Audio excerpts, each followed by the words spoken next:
Yeah, so some of the tools that we'll use for marking out will be an adjustable marking bevel. This is used to mark out angles on pieces of timber.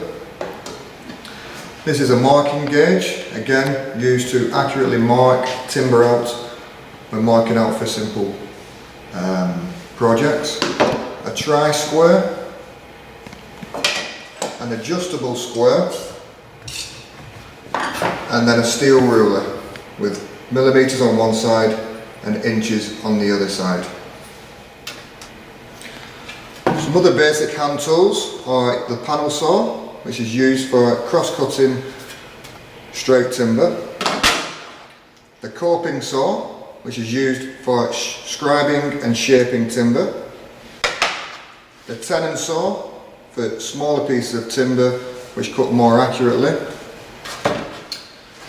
two types of chisel, beveled edge chisel and a mortise chisel, and then a jack plane and smoothing plane.